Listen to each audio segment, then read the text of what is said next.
Alright, so we're going to talk about setting up basic MIDI controller in your Studio One DAW, or any DAW, but mainly Studio One here.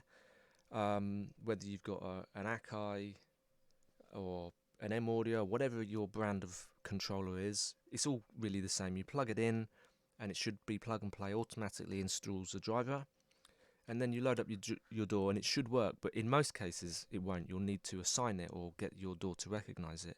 Now if I've got an M Audio Key Station Mini here and I'm clicking on the keys and nothing's happening, in this area down here it says MIDI, that should glow.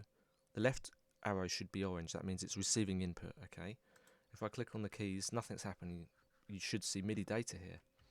Now in most cases you can just click reconnect, okay, and that should find it. Now if I click, no, it's still nothing, so I have to go to Studio One options, and on the tabs at the top here I go to external devices, and I've got several MIDI devices, but the one I want is Mini 32 and it's not connected, so I double click on that and I want to receive MIDI data from this device. So I find my device, there it is, Key Station Mini 32. I click that and I'm sending it to, I've got several interfaces here, but you'll probably just have one, like Focusrite or whatever it is, but I'm using the Delta at the moment just for the sake of this tutorial, so I want that Delta, but yours would be whatever your interface is. And then you click OK, and now look, you see the orange MIDI input is there, and if I double click that, I have to click OK here,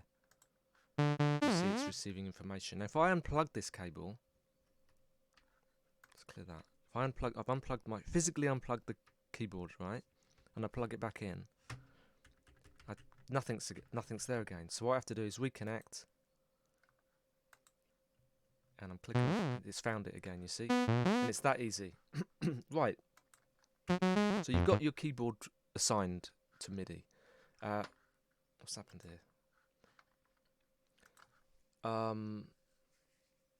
Now we're going to talk about assigning some of these keys to a particular parameter in a plugin. Okay, so I've got the mojito here, and there's a filter. I want to assign this filter, I'm just using the mouse here, I want to assign that to a filter knob on my M Audio. Now I'm turning the knob, nothing's happening, so how do I make this knob work? What I do is I click this cog here, and that brings down some parameters to assign any function here. It could be that one, or as you see I scroll over them, it's showing me which one I want to assign. Okay, now I want to assign this cutoff.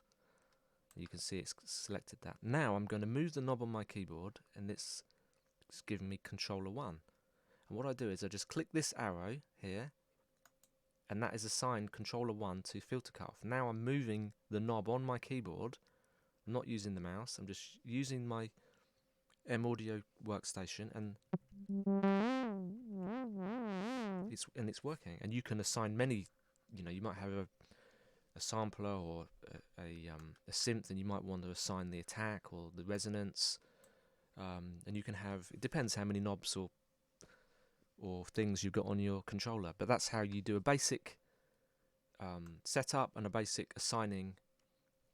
I mean, you could even assign the mixer and things like that if you really wanted to. You could assign the volume. Look, see, I've assigned that to that same knob, and because I've assigned that knob 1, it's taken away the assigning from this one, so I'd have to reassign it, you see, by clicking that, and now assign again. Oh no, I've got resonance there, so I've assigned it to the resonance. I'd have to move that to say I want that one, and then there we go. So that's it.